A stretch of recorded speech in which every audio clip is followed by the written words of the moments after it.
Hello, every many and everyone. It is such a pleasure to be here with you all today at the Plural Positivity World Conference. My name's Anthony, and I'm a member of the Verdant System, an adaptive plural system that in 2025 was diagnosed with DID. We're also the founders of Capital Region Plurals, a plural group local to the Albany area of New York. For the visual description, we are a relatively androgynous system with short, curly auburn hair and blue eyes. We're wearing a black sweater with white text across the front that says Hudson Valley. We are sitting on a purple couch next to two Pokemon plushies that happen to be sleeping.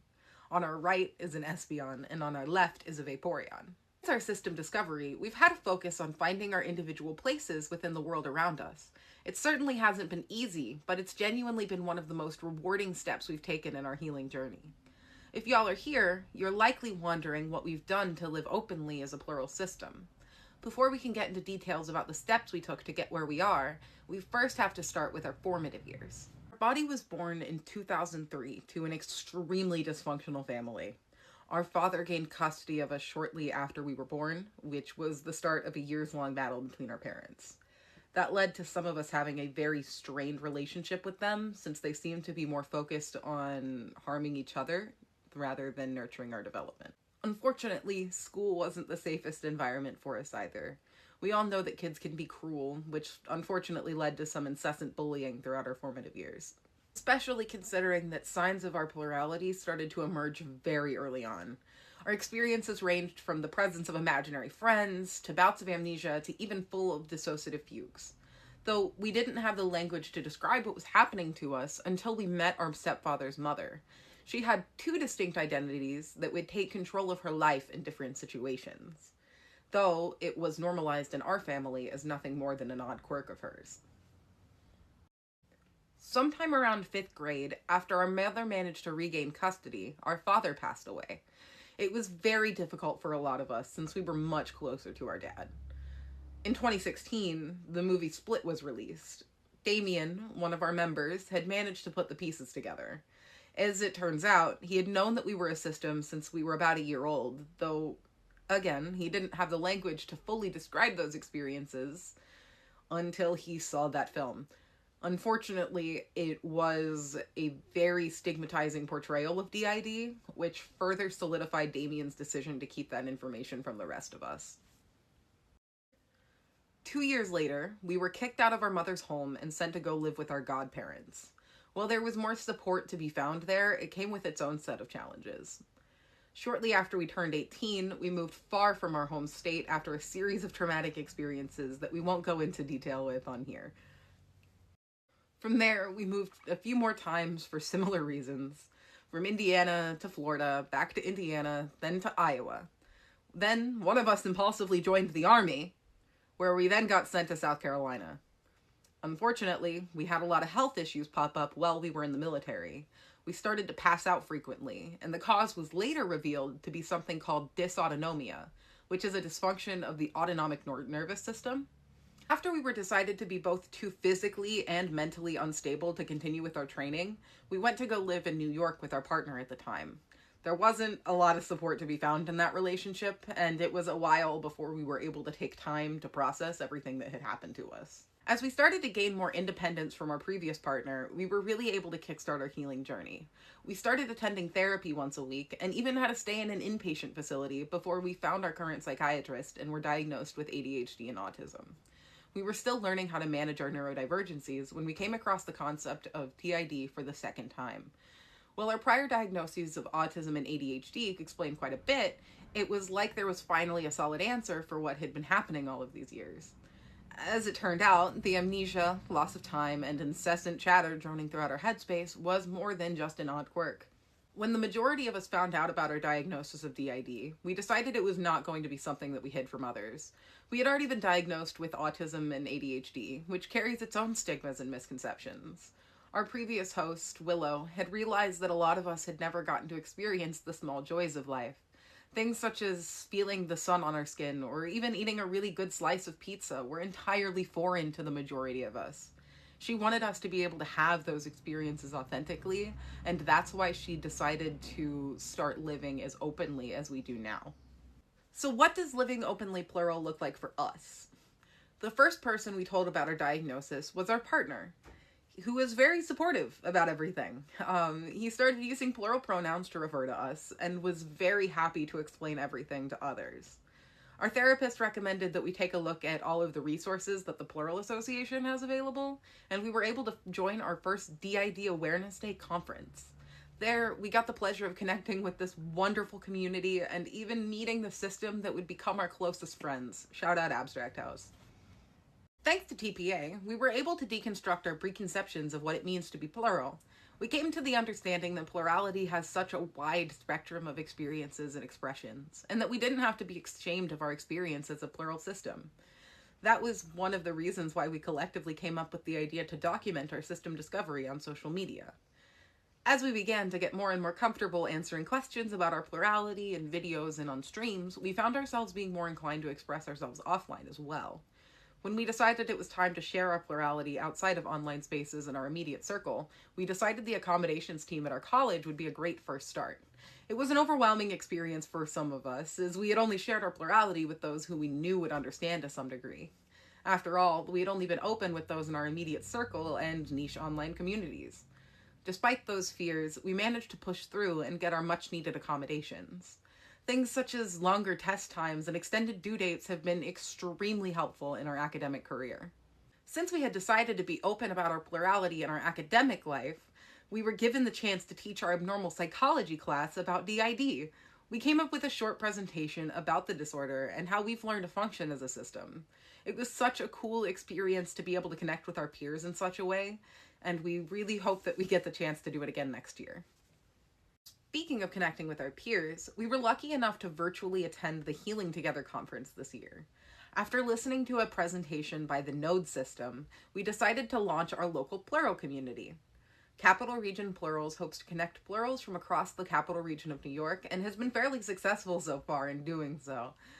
We have over 50 members in our Discord server, and we currently host a bi-monthly meetup, a SysKid Story Hour, and most recently, a support group. All of this was done to facilitate a safe space for systems to express themselves without fear of judgment or persecution. In regards to safety, when making the decision to share your plurality outside of the system, it's very important to keep your collective safety in mind. We strongly recommend that you all connect with communities such as the Plural Association before coming out to those in your personal life. Having a strong support system, even if it's online, can be pivotal to your success as an openly plural system. There are a few vital steps that can help to protect your system's well-being. First, be sure to assess your safety and risk factors. Does your financial or housing security depend on those who may be unsupportive? If so, it may be best to test the waters by bringing up the topic casually to see how they respond to conversations about multiplicity or mental health. This can give you all a glimpse of how they may react if you do decide to share your plurality with them. If they do respond negatively, it's safe to assume that they are not the type of person that you want to be sharing personal information with in the first place. Once you've decided that a person is safe to come out to, ensure that all active members of the system are on the same page. If anybody ever feels unsafe in any way, it's important to take the time to consider the way that they feel. Try to connect with each member of your system to understand who may or may not be comfortable with being open. For our system, we found that a weekly system map and a twice daily journal session helps us to communicate much more clearly. One thing that can help ease a headmate's anxiety is developing a safety plan just in case things go awry. There are plenty of resources on safety plans out there, but we prefer to use a modified CARES plan. CARES stands for Communicate Alternatively, Release Endorphins, and Self-Soothe. CARES plan focuses on regaining control of your emotions and allowing your system to think clearly, strategize, and understand yourselves more deeply. Once you've collectively decided that it's safe, or have plans in place should it not be, you can all start to share your plurality outside of plural-specific spaces. Once you do, start with people who have a proven track record of being supportive and open-minded. Unfortunately, some people may say or do things that can invalidate your experiences. This isn't always malicious, though in some cases it can be.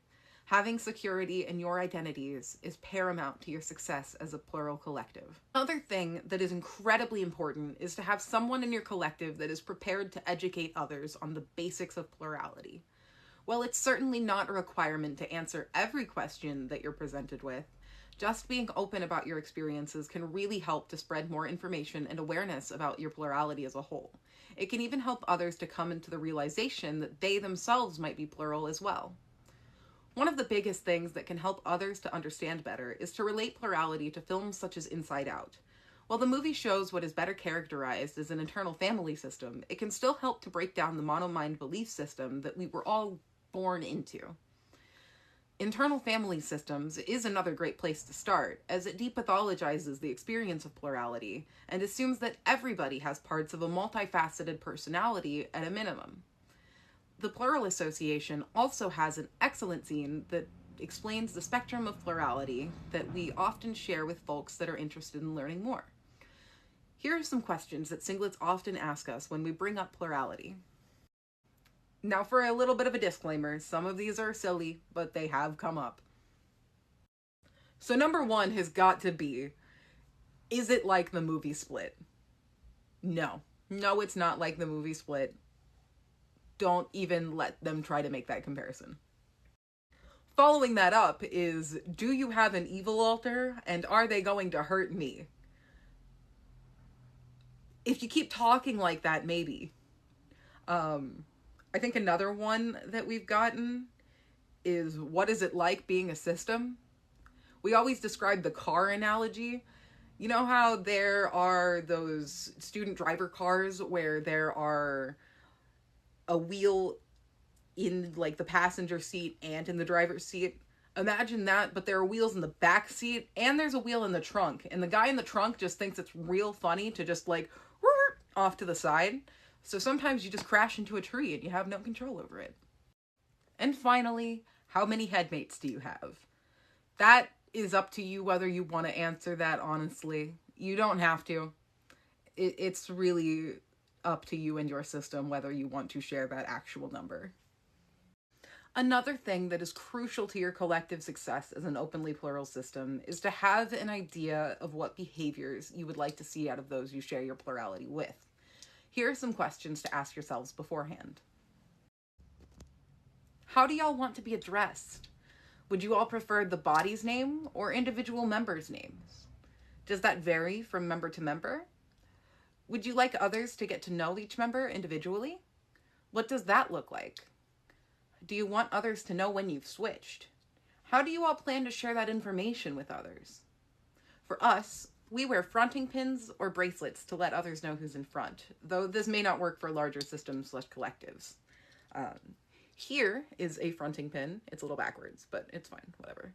And here is a bracelet. Another question you might want to reflect on is, how would you like others to respond if you're dissociating? Is it different depending on who's fronting? These things are vital to think about before you come out to anybody that may not have had experience in interacting with plurals before. Now I want to wrap this up with just a few lessons that we have learned throughout our journey of living openly plural. Not everyone deserves to know about your plurality. Some people are too stubborn to understand, and that's not anything that any of you are doing wrong. Our mother, to this day, still believes that we are a victim of demonic possession rather than accepting that I am her son, Anthony. So do not get too hopeful when it comes to people that have a bad track record. Another thing is that most people are far too focused on themselves to care about how you all present yourselves. People do not care about what you are doing because they are very self-absorbed. And if they do care, it's a better reflection of them than it is of you.